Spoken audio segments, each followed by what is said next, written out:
Antes de que empecemos en el capítulo 16, ¿hasta qué versículo nos quedamos? Hasta el 7, ¿verdad?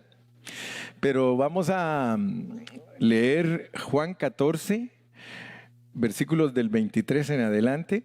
Parece que del 23 al 27. Vamos a leer Juan 14, versículos del 23 al 27. Fíjense cómo dice estos versículos, porque me puse a pensar en ellos y dije yo, bueno, me puedo introducir con estos versículos. Acuérdense que cuando el hermano Carrillo se para frente a ustedes, siempre tiene una carga y es bendecirles, bendecirles. Yo quiero que Dios hable a través de mí, que mis labios sean usados para hablar la palabra que les ministra a ustedes su espíritu. Dice, respondió Jesús y le dijo, el que me ama, mi palabra guardará. Y mi Padre le amará. Y vendremos a él y haremos morada con él. Fíjese que muchos no entienden a Dios porque él se refiere a sí mismo como alguien plural. Dice, respondió Jesús y le dijo, el que me ama, mi palabra guardará. Y mi Padre le amará. Ahora, ¿por qué decimos que Jesús habla en plural? Porque el que no entiende la Biblia, hermanos, se hace bolas. De verdad, mire, y yo siempre he procurado y me preocupo de que no nos hagamos bolas. Porque lo que los hombres hacen es confundir a la gente en vez de ayudarla. Porque hay grupos que se especializan en decir que como Cristo habla aparte del Padre y aparte de Él, dice, ya vieron, son dos. Fíjese en lo que ellos se ocupan.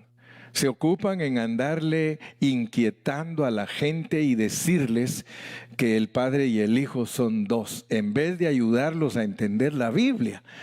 Lo que hacen de ellos son personas prejuiciosas y hasta cierto punto tontas, porque nunca entienden la realidad de la Biblia. Porque ¿cómo vamos a entender en otro versículo que Jesús dice, el que me ha visto a mí, ha visto al Padre? El Padre y yo uno somos. ¿Cómo vamos a entender esos versículos si nuestra mente está divagando en cosas naturales y cosas que no edifican? Porque no edifica, hermano, ponernos a discutir que el Padre es uno, que el Hijo es otro y que el Espíritu es otro, cuando la Biblia no enseña eso. Dice, respondió Jesús y le dijo, el que me ama, mi palabra guardará. Y mi Padre le amará y vendremos a él y haremos morada con él. O sea que tú tienes que entender como un cristiano sano que dentro de ti vive el Padre y el Hijo por el Espíritu. ¿Son tres dioses? No. Es un solo Dios. El Padre, como Padre, es la fuente. El Hijo es el conducto por medio del cual Dios logra todo lo que quiere. Y el Espíritu es el ejecutor. Por medio del Espíritu, Él ejecuta todo lo que quiere en nosotros. Pero la pureza de la palabra, el mensaje sano de la Biblia es de que tú a cualquiera le digas, sabes, el Padre y el Hijo por el Espíritu moran en mí. Nunca te vayas a engañar ni te vayas a dejar engañar, porque muchos dicen, no, es que lo que mora en mí es el Espíritu. Pero la Biblia te va a enseñar que el Espíritu y el Padre y el Hijo no están separados. El Padre, el Hijo y el Espíritu son uno. Donde está el Espíritu está el Padre y el Hijo. Donde está el Hijo está el Padre y el Espíritu.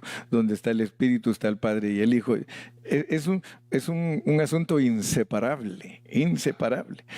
Ahora, el que me ama, mi palabra guardará. A ver, ¿qué entienden ustedes bajo contexto?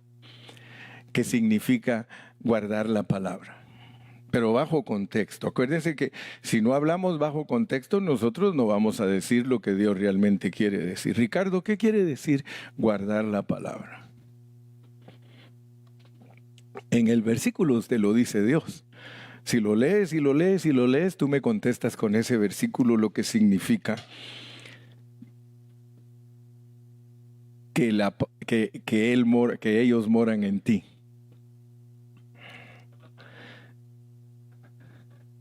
Eso. Fíjese que si ustedes van a... ya bien que a los que dicen el clima les dicen mentirólogos, ¿eh? Y si uno va al diccionario y busca qué es guardar, por ejemplo, yo consulto a veces y digo, ¿qué es guardar la palabra? Y ahí te aparece el tío, el primo, el sobrino, y todos te dicen qué es guardar la palabra. Pero me llamó la atención uno que dice,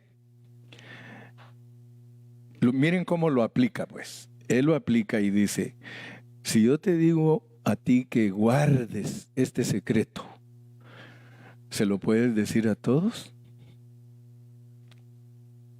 ¿Verdad que no? Y él lo aplica a este versículo. Dice, cuando Dios, miren cómo dice él, cuando Dios dice que hay que guardar su palabra es que no hay que decírsela a ninguno. ¿Estará correcta esa interpretación? Es para que la digas. Entonces es mejor aplicarla bajo contexto. Bajo contexto, si Dios me dice a mí que ellos hacen morada en mí y me dice que guarde la palabra, ellos son la palabra. Y ustedes saben que eso es correcto. La Biblia dice que Cristo es el verbo. La Biblia dice que el Espíritu es la espada o que la palabra es la espada del Espíritu. Entonces hay una interpretación que no los va a dejar a ustedes decir cosas que no son. O sea que la palabra misma lo protege a uno para que uno no diga cosas que no son. Respondió Jesús y le dijo, el que me ama, mi palabra guardará y mi Padre le amará y vendremos a él y haremos morada con él. Bajo el contexto de qué está hablando, lo podemos descubrir. Leamos 24. El que no me ama, no guarda mis palabras, y la palabra que habéis oído no es mía, sino del Padre que me envió. 25. Os he dicho estas cosas estando con vosotros. Fíjense pues, solo necesitamos poner atención a nuestra lectura y Dios está hablando con nosotros. God is speaking to us. God is talking to us. Just read and read and read and read, and you will hear the voice of God. No sé qué dije, pero está bonito. Aleluya.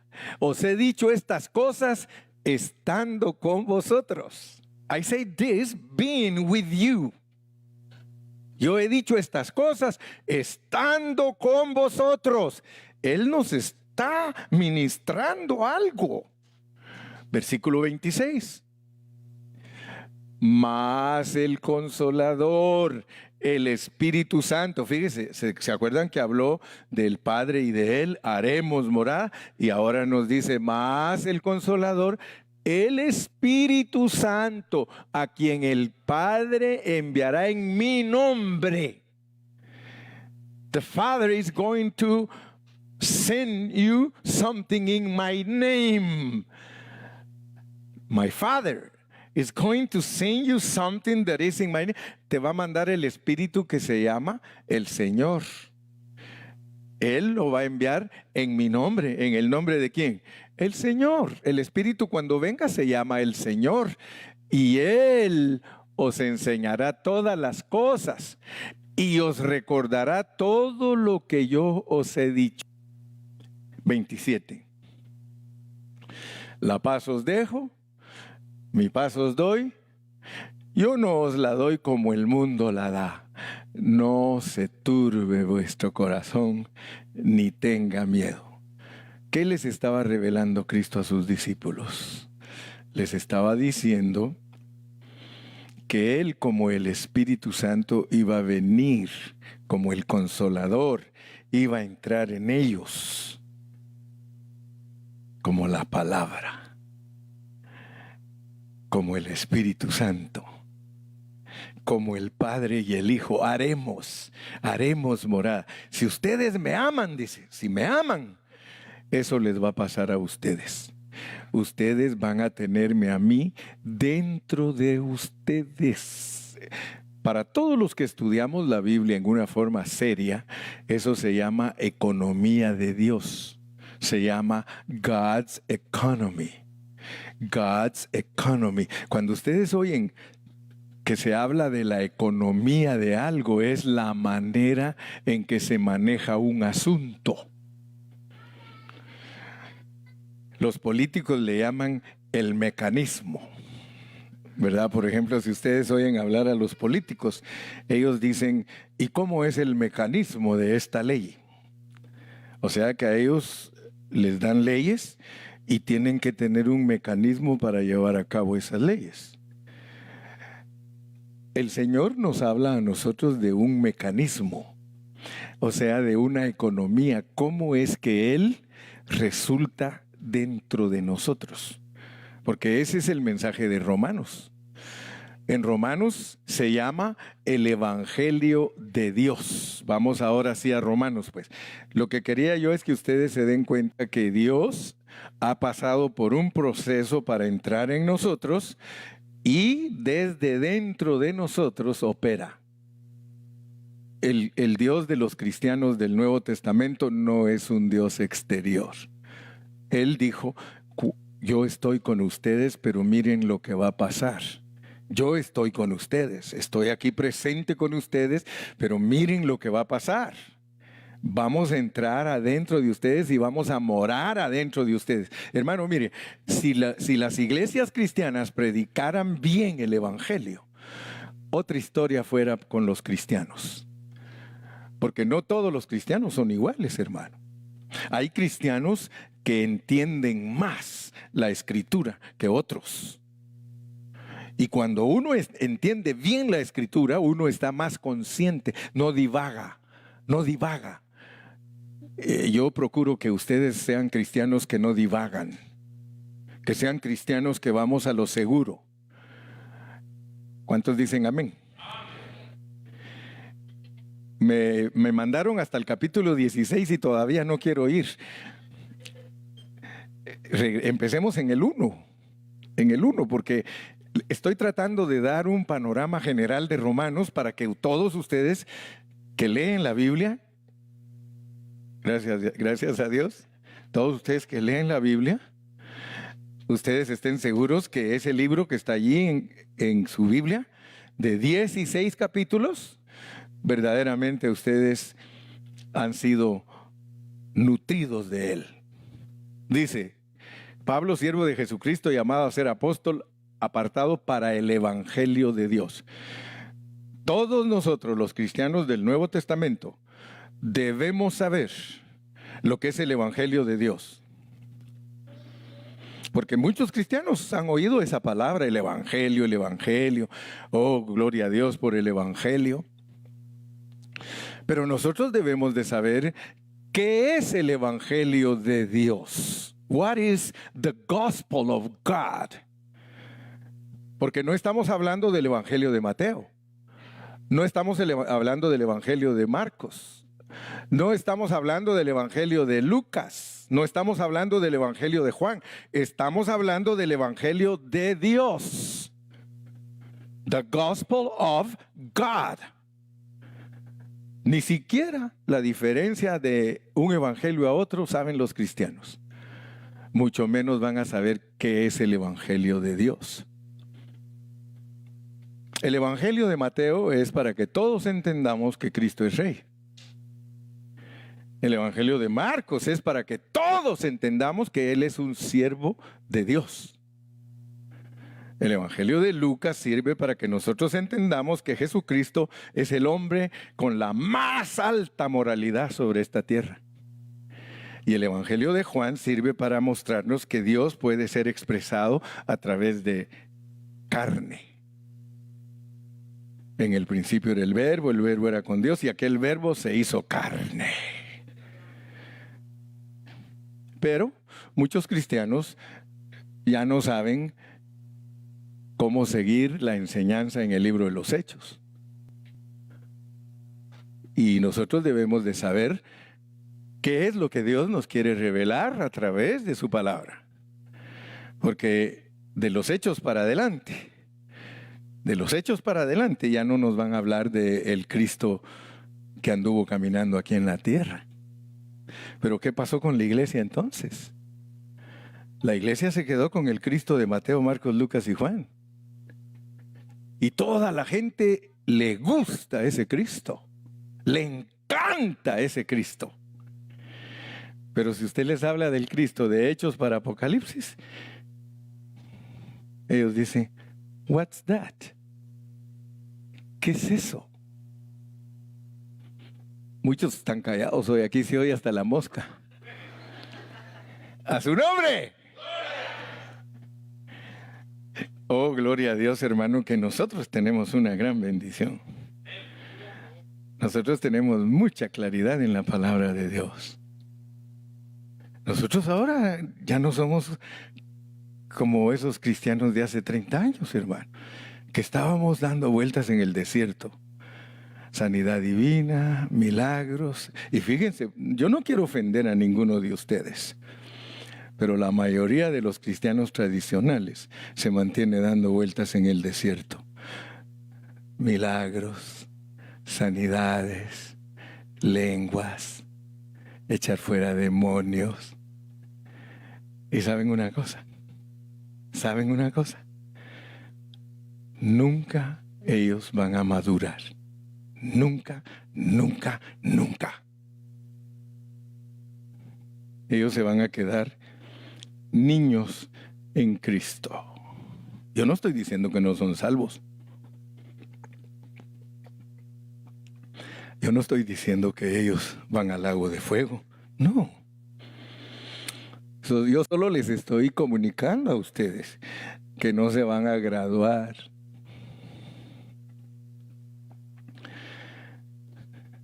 The Gospel of God. El Evangelio de Dios. ¡Wow! El Evangelio de Dios. ¿En qué consiste el Evangelio de Dios, hermano? Porque mire, muchos hermanos, y hablando la mera neta, les vale cambiar. Ya les dije que me perdonen esa palabra, pero yo la aprendí con ustedes. Les vale si cambian o no cambian. Ellos, es más, así soy yo. A mí nadie me va a cambiar. Así soy yo. Rebeldes. ¿Sí? Vamos a ver qué es el Evangelio de Dios, hermano. Mire, ya lo estudiamos una vez y ahora vamos a repasarlo otra vez porque parece que somos un poco sordos, olvidadizos. Versículo 2. Era un evangelio que estaba prometido por medio de los profetas en el Antiguo Testamento. It was promised by God and He sent prophets to preach about it. Aleluya. Estaba en las Sagradas Escrituras. Estaba en el Antiguo Testamento. Pero todavía no sabemos qué es. ¿Qué es? Versículo 3. Acerca de su Hijo. Acerca de su Hijo. Se dice en inglés, about His Son. Dice la hermana Carrillo, menos mal que ya estás aprendiendo inglés. Acerca de su Hijo, nuestro Señor Jesucristo, que era del linaje de David. Fíjense que está diciendo que era del linaje de David según la carne. Yo quiero que por favor me pongan atención, mis amados, porque Romanos no habla de un Cristo terrenal. Pero la mayoría de hermanos, y lo voy a decir para que aprendamos, un Cristo terrenal del cual la gente y los cristianos están enamorados. Yo no quiero estar enamorado del Cristo terrenal, hermano. Yo quiero estar enamorado del Cristo celestial, que fue hijo de David según la carne. Versículo 4. Que fue declarado hijo de Dios con poder. ¿Hasta cuándo? Hasta que resucitó. Que fue declarado hijo de Dios con poder según el Espíritu de santidad por la resurrección de entre los muertos. Please believe me. Believe me. The gospel of God se trata de el Hijo de Dios resucitado. Se trata del Hijo de Dios resucitado. Por favor, hermano, tienes que ir cambiando de canal. Si tu Cristo es el Cristo de los evangelios, change your channel. Cambia tu canal y elévate al canal del Cristo resucitado. Otherwise, nunca, nunca, nunca serás transformado. Necesitamos al Cristo resucitado. Dele palmas a Cristo.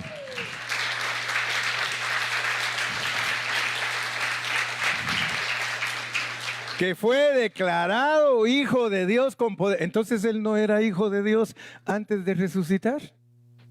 Sí, él era hijo. Él era hijo. Pero él tuvo que ser procesado. Él tuvo que ser procesado para entrar en nosotros. Y nosotros nos enamoramos del proceso de él, aunque no pase en nosotros.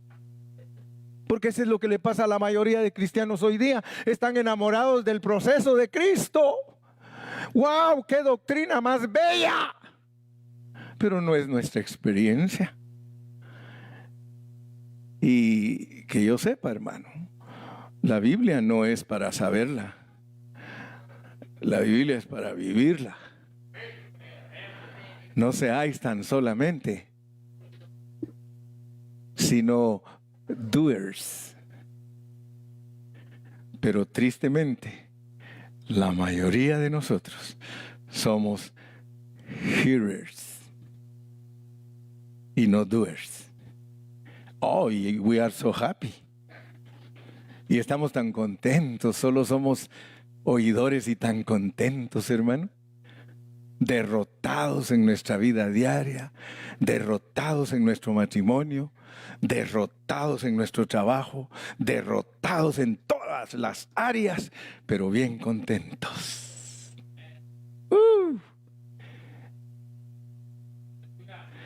Es más, ni se metan conmigo porque soy feliz. Don't bother me. I am so happy.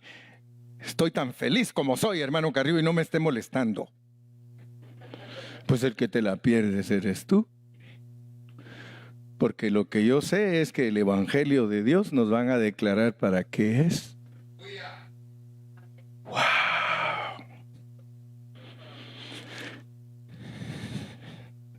El Cristo resucitado es para vivir en nosotros y que nosotros lo expresemos.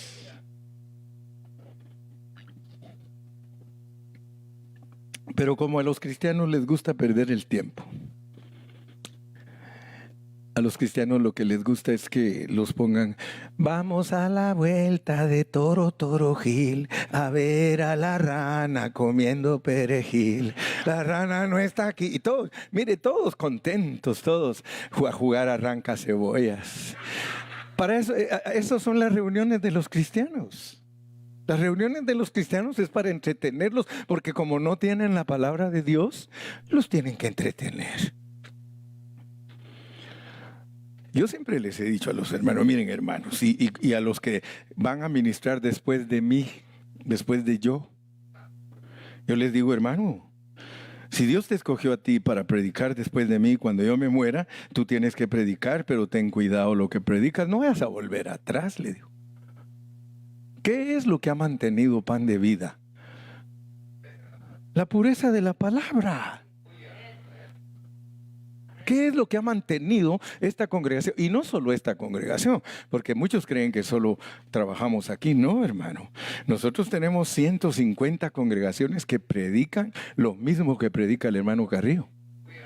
Usted los va a ir a visitar, y como me dijo un hermano la semana pasada, hermano Carrillo, qué tremendo lo que Dios le ha permitido hacer a usted. Hermano, es que está en la Biblia, le digo.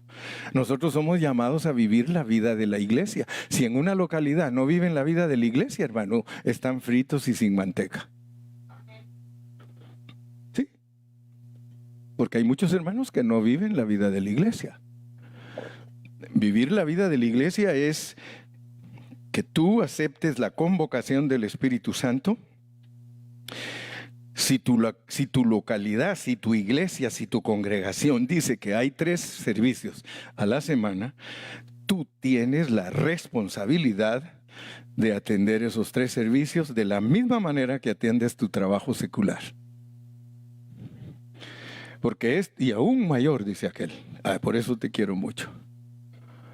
Sí, ¿por qué? Porque esto no es juguete. De aquí se decide nuestro destino eterno, hermano. Aquí no se decide que te van a quitar el trabajo de 15 la hora. Aquí no se deciden esas cosas. Aquí se deciden cosas eternas. Aquí se decide qué galardón vas a obtener. Aquí se decide con cuántos grados te vas a graduar.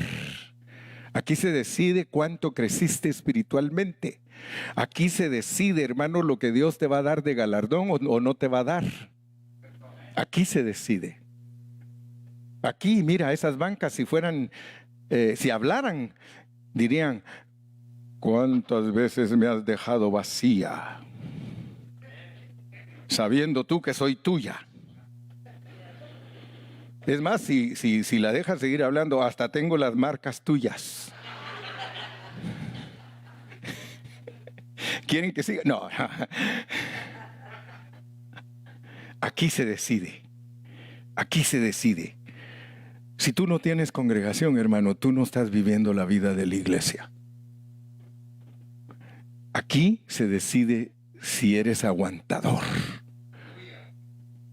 Cuando pasa Ramón y no te saluda. A ver si aguantas eso.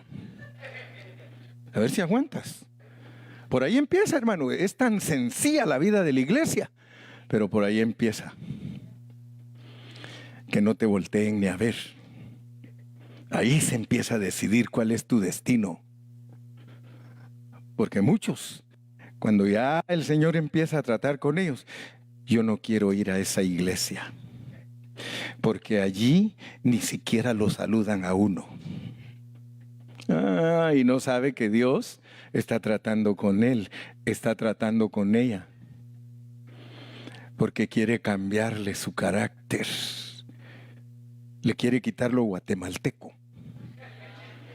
Sí, porque los guatemaltecos somos más sentidos que los mexicanos. Sí.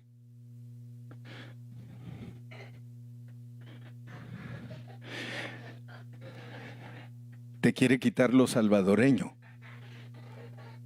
¿Sí?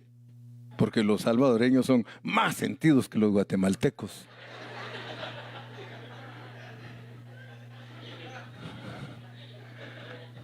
No. Casi no puedo hablar mucho de los mexicanos porque los mexicanos para mí han sido los más aguantadores, hermano. ¿En serio? ¿En serio? No se sientan mal los demás porque ahí me cae a mí también. Pero los mexicanos, Jalisco no se raja. Y mire, hermano, no soy de Jalisco, pero soy de Zacatecas y tampoco ahí se rajan, hermano. La vida de la iglesia, hermanos, es para transformarnos. The life of the church in the Bible is to transform you.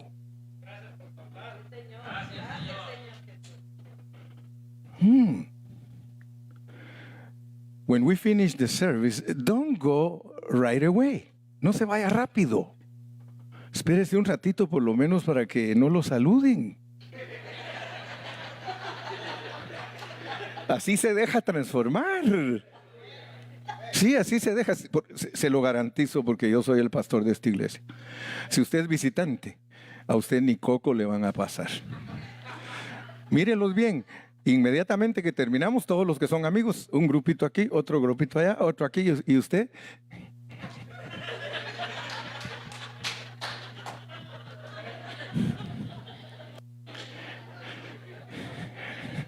I'm saying the truth. Yo estoy diciendo la verdad. Ojalá que Dios nos hable. Ojalá que Dios nos hable y me diga a mí, hermano Carrillo, tú tienes que ponerle atención a un visitante. Because you have to make him good. Sí, tienes que hacerlo sentir bien. Que fue declarado hijo de Dios. Mire, yo en esta mañana les digo que le doy gracias a Dios, que Dios a mí me reveló un día lo que es el Evangelio de Dios. What is the gospel of God? Es para que yo entienda que tengo a Cristo adentro, que tengo al Padre adentro, que tengo el Espíritu. Padre, Hijo y Espíritu por el Espíritu. Padre e Hijo por el Espíritu viven en mí. El Cristo que yo tengo adentro, el que mira a ese Cristo ha visto a Dios. Mire qué gran responsabilidad tengo, porque si los dejo fluir, van a ver a Dios en mí. Van a ver al Padre, van a ver al Hijo, van a ver al Espíritu. Porque yo lo voy a dejar fluir. ¿Sabe cómo se llama eso en la Biblia? Gloria de Dios. O sea que yo voy a ser glorioso el día que se vea Cristo en mí. Ahora fíjese, ¿cómo es Cristo pues? Digamos que Cristo es el pastor de aquí de la iglesia. Y así debería de ser.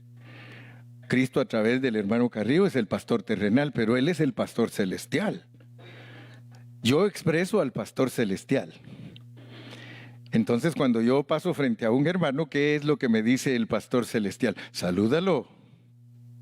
Say hello. Say hello. Porque mire, hermano, a veces es más educada la gente del mundo. Porque la gente del mundo a veces lo trata mejor a uno que los cristianos. Yo una vez me subí a un elevador. Y cuando entré al elevador, ahí iban todos. Y yo solo dije, hi. Y todos, hi. Y de repente, uno que iba ahí vio que ninguno hablaba, hermano, y había que subir 34 pisos. La cosa es que quiso sacar plática y dice, hat, Esa es la primera palabra que salió de él. Hat, Pues yo dije, hat, dije, van a seguirle el abecedario. Pero nada, hermano. Pero usted, por eso cuando uno aprende inglés y uno toma sus primeras clases de inglés, dice, ¿cómo saludar? Y, hermano, hay como 30 formas de saludar, hermano. How are you? How are you? How is it going? ¿Sí? How is it going? How are you doing? Sigue, Lupita. How is your day? Did you live good? No, cuando usted les pregunta eso, es not your business. Pero los cristianos, hermano, tenemos a un Cristo maravilloso. Tenemos a un Cristo preciosísimo que es Padre, Hijo y Espíritu Santo. Y Él nos dirige, que fue declarado Hijo de Dios con poder según el Espíritu de Santidad por la resurrección de entre los muertos. Vamos a ver para qué sirve. Verso 5.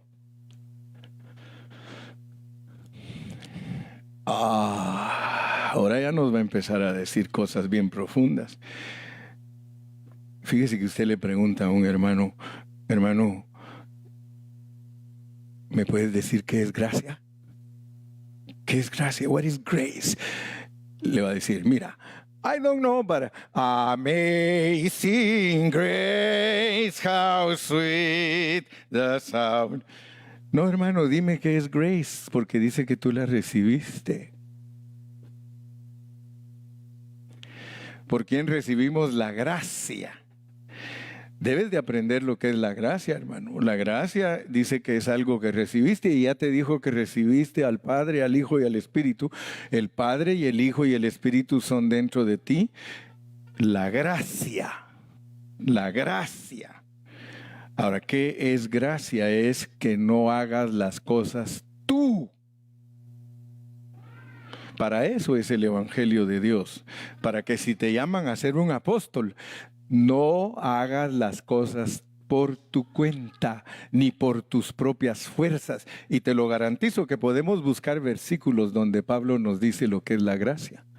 Porque en otro versículo vas a encontrar que cuando ninguno quería trabajar en la vida de la iglesia, él empezó a decir, yo hago esto, yo hago aquello, yo hago el otro. Y dice, pero no yo, sino la gracia de Cristo que está en mí. Entendamos de una vez por todas que o vivimos con gracia y en gracia o desgraciados. Ser desgraciado es no tener gracia, hermano. Y muchas veces nosotros más lo que parecemos es gente en desgracia que gente en gracia. Porque la gente que reconoce la gracia de Dios es obediencia. Porque la gracia es para ser obedientes. La gracia se recibe, el puesto en la iglesia se recibe para obedecer una fe.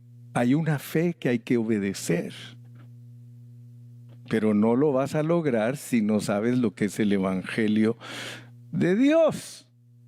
Porque el Evangelio de Dios es para que la gente entienda que alguien entró en ellos para ayudarlos, porque no son capaces, porque no tienen la habilidad. Por eso es que tiene que entrar Dios en nosotros. ¿Se da cuenta que es un evangelio totalmente diferente a, hermano, ¿puedes orar por mí para que Dios me sane? Hermano, ¿puedes orar por mí porque me quitaron el trabajo?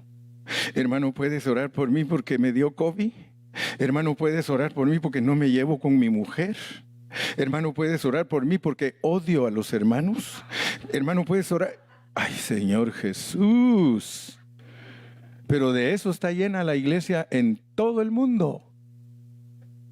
Puros cristianos con un Dios exterior.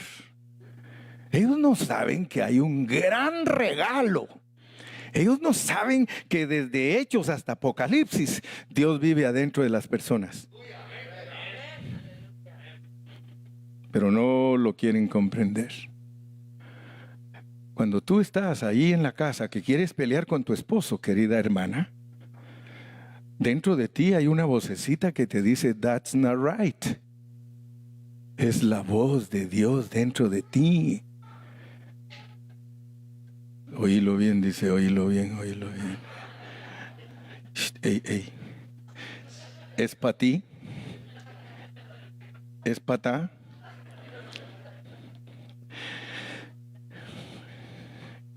Vamos al capítulo 16. Hasta ahorita voy a empezar a predicar. Capítulo 16. Les prometo que durante 2 meses vamos a estar repasando todo, así como empezamos ahorita, versículo por versículo. Todo. Nos faltan 2 meses de Romanos, pero hoy quiero terminar Romanos 16:1. El día viernes yo les hice una pregunta a ustedes. Les dije, mis amados hermanos, ustedes ya alcanzaron a ver que en los capítulos del 1 al 8, Pablo nos habla de la condenación, nos habla de la justificación, nos habla de la santificación y nos habla de la glorificación.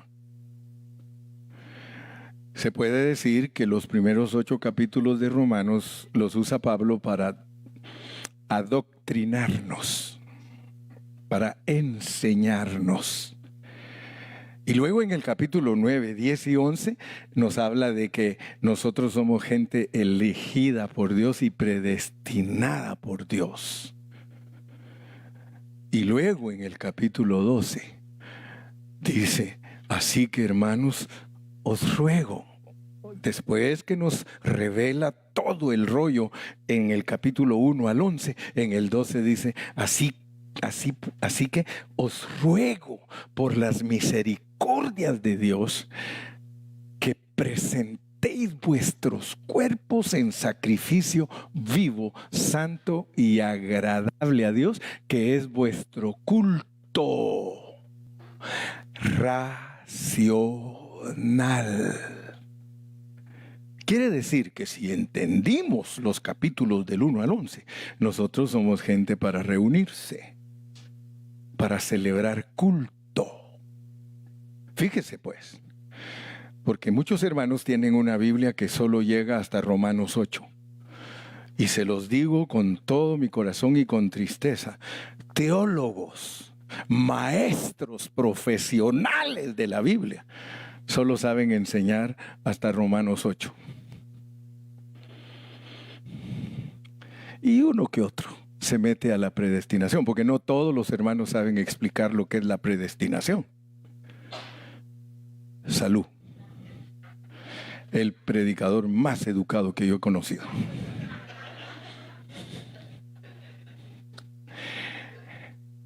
Se quedan en el capítulo 11.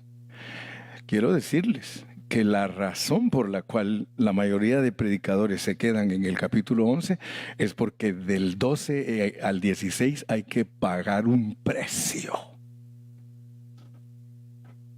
para poder experimentarlo. Tienes que pagar un precio porque en el 12:1 te dice, así que os ruego por las misericordias de Dios que presentéis vuestros cuerpos. O sea que ahí nos dice que nosotros somos gente que se tiene que reunir, pero tiene que presentar su cuerpo en ciertas condiciones. En cuanto usted atraviesa esa puerta, este lugar no es el santo es usted. Después que todos nosotros nos vamos de aquí y se cierran las puertas y con todo este calor, una que otra cucaracha ha de salir. Pero el lugar no es la iglesia. La iglesia es usted. Y dice que cuando usted venga aquí, cuando entre, que usted se presente en sacrificio vivo. ¿Por qué? Porque en el Antiguo Testamento las ofrendas eran animales. Pero ahora las ofrendas aquí no son animales. Parecen, pero no somos animales, porque los animales había que matarlos. En el Antiguo Testamento presentar en el culto, porque era culto también. Cuando ellos venían a la reunión era su culto, era presentar ofrendas de animales muertos. Ahora nosotros, nuestro culto es presentar cuerpos vivos, santos, agradables, perfectos. Ahora, el capítulo 12 y versículo 2 dice, ¿para qué? Para que dejemos de ser mundanos. Hermano, ¿por qué nosotros somos tan mundanos entonces? Porque nosotros no le damos la seriedad a la palabra, no guardamos la palabra. El que me ama, mi palabra guardará. Entonces, cuando nos piden a nosotros las cosas, ya al llegar al capítulo 16, qué casualidad, ¿verdad, hermano? Que después de presentarnos 15 capítulos con asuntos tan profundos acerca de la salvación del creyente, viene Pablo y como que cambiara canal.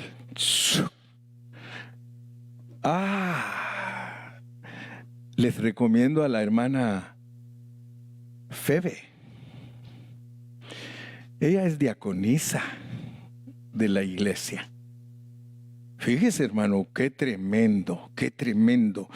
Si usted está poniendo atención, hermano, y usted sabe cómo es que cambia de tono la palabra de Dios, Dios le va a dar sabiduría y usted va a captar lo que Dios le quiere decir.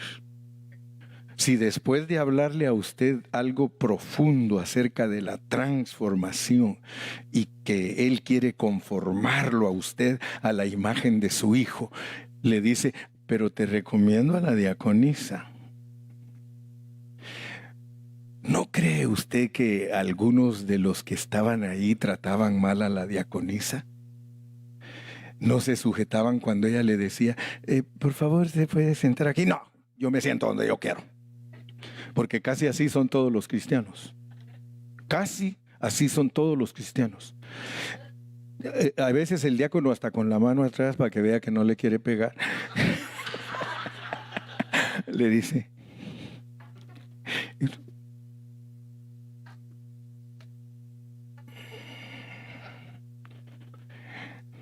Hermano, gente obediente. La iglesia es gente obediente. Si esa es la última silla que hay porque veniste tarde, más te vale que dejes de estar rezongando. Y si hasta adelante hay una, porque no les gusta mucho sentarse adelante. A los únicos que les gusta sentarse adelante es los que no les gusta ver chongos. Así dijo Dani. Dijo, yo no me siento, mire, y como su esposa es chonguda, dice, si me siento atrás de mi esposa no me deja ver porque ella está alabando a Dios y yo quiero ver para... Gente obediente. Somos gente obediente. ¿Por qué somos obedientes? Porque tenemos a Dios dentro de nosotros y Dios es súper obediente. Ya se me acabó el tiempo. 5 minutos. 5 more minutes. Y con eso termino hoy. Os recomiendo a nuestra hermana Febe, la cual es diaconisa de la iglesia. Porque nosotros, hermano, y quiero que te quede bien claro, en tu casa Dios nunca te va a transformar. Quiero que lo sepas. La transformación no es para la casa, hermano. Ay, hermano Carrillo, es que fíjese que como no pude ir, pero lo vi, hermano, lo vi y escuché todo el mensaje. Ahí estuve y yo lo miro que entra y sale, entra y sale, entra y sale. ¿Y de dónde anda? En el baño. Mire, si nosotros entendemos que nuestra vida es de iglesia, eclesia es assembly. Nosotros somos gente de asamblea. ¿Por qué cree usted que Dios nos pone a un pueblo de Israel de ejemplo? El pueblo de Israel, hermano, ellos todo el año, ellos vivían alrededor del tabernáculo cuando ellos estaban en el desierto. Y ellos, cuando entraron a la tierra de Canaán y la poseyeron e hicieron el templo, ellos, su vida era el templo. Su vida era el templo. ¿A dónde vas? Al templo. ¿Qué vas a hacer hoy? Al templo. Cualquier cosa que les preguntaba, ¿a dónde vas? Al templo. Hoy no. ¿A dónde vas? A Las Vegas. ¿A dónde vas? Arizona. ¿A dónde vas? Utah. ¿Y usted qué le importa? ¿A dónde vas? Ellos, hermano, sus vacaciones eran estar en fiestas. En el templo estaban en fiestas. Hacían 7 fiestas al año. ¿Sí o no? Y ellos contentos, hermano. Para ellos no había ninguna otra satisfacción más que presentarse a Dios. ¿Cuándo va a ser la iglesia así, hermano? Yo creo que primero me voy a morir yo que ver a los hermanos actuar de esa manera. Que me den ganas de decirle, ya no vengas, es que estás viniendo demasiado.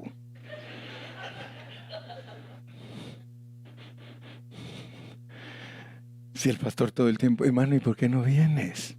Hermano, ¿dónde estás? Es que mis hijos, te los va a quitar Dios si son estorbo. Vente a la reunión con todo el chilpayatismo, con todos tus chilpayates, con todos tus hijos. Vente a la reunión. ¿Qué les estás enseñando a tus hijos cuando tú no vas a la reunión? Porque ellos les estás enseñando, nosotros tenemos poder, nosotros te podemos hacer a nuestra manera. Hermano Carrillo, no puedo ir porque me duele la cabeza y ya termino el culto y me voy a dar una caminadita al Olive Garden, ¿cómo se llama ese? El Ontario Mills, a la plaza. Y le digo a mi esposa, mira, ahí anda el enfermo.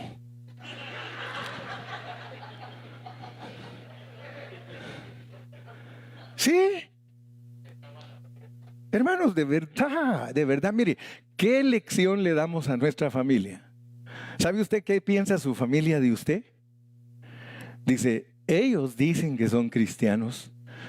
Yo estoy seguro que sin ofender, y si le atino ya es pura coincidencia. Pero aquí hay esposas que su esposo dice, ella va cuando le da la gana.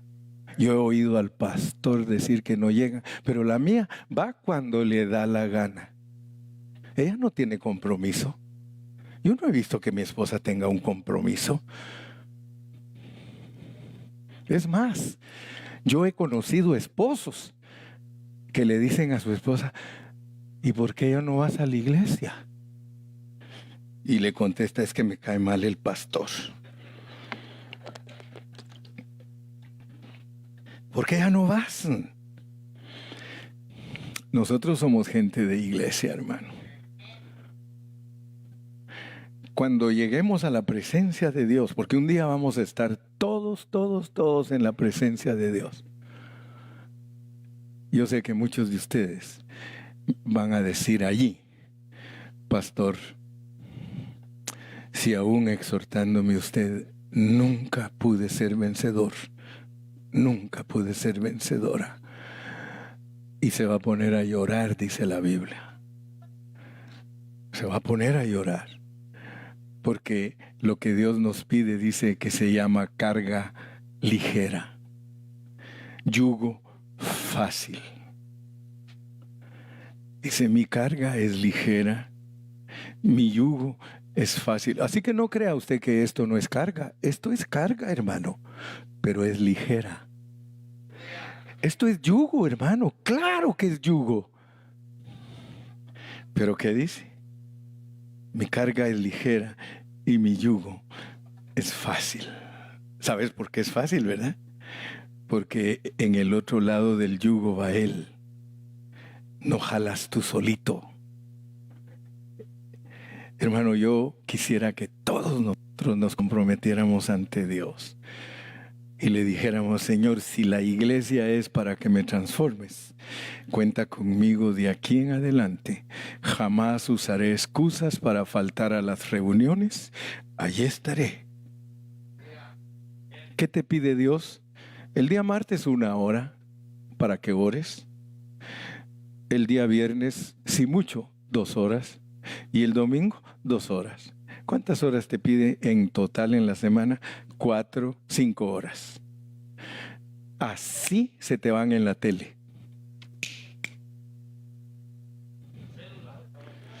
La célula, bueno, pues aquel ya se quejó, ¿ok?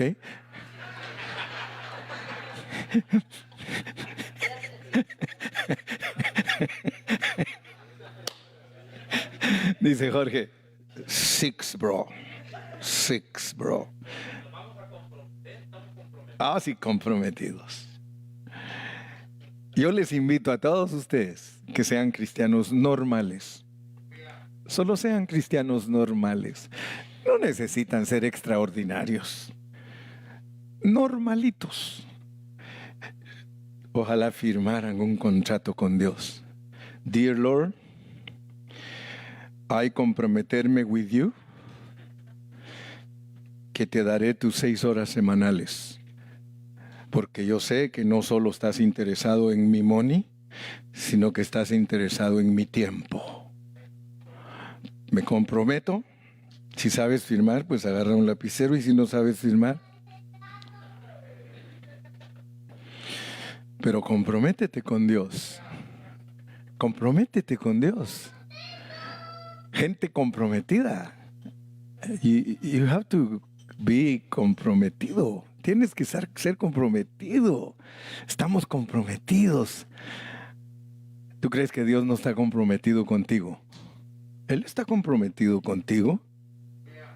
Él está comprometido contigo y Él no se hace atrás nunca. Nunca.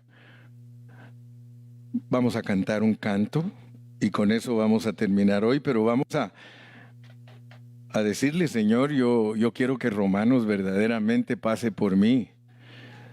Yo quiero que Romanos pase por mí, Señor. Yo no quiero ser un cristiano que solo lee y se instruye en doctrina y conocimiento. No, quiero obedecer tu palabra, Señor. Quiero obedecer tu palabra.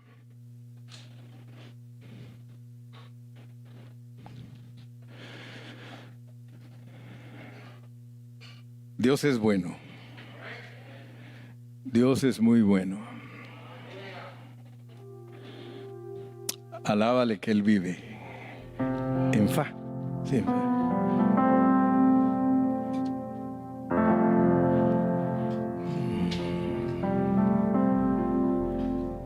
No sabéis que somos templo. No sabéis que somos templo. No sabéis que somos templo. Somos el templo del Espíritu de Dios. Lleno de poder, lleno de gloria y de alabanza. Lleno de poder, lleno de gloria y de alabanza. Lleno de poder, lleno de gloria y de alabanza. Somos el templo del Espíritu de Dios. No sabéis que somos templo.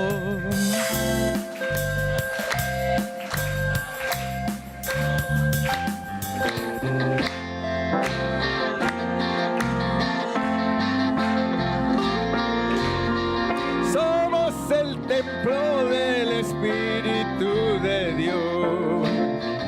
Lleno de poder, lleno de gloria y de alabanza.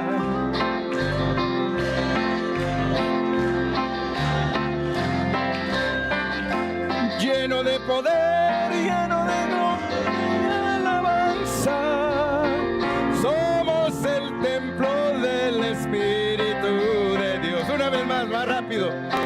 No sabéis que somos templo. No sabéis que somos templo.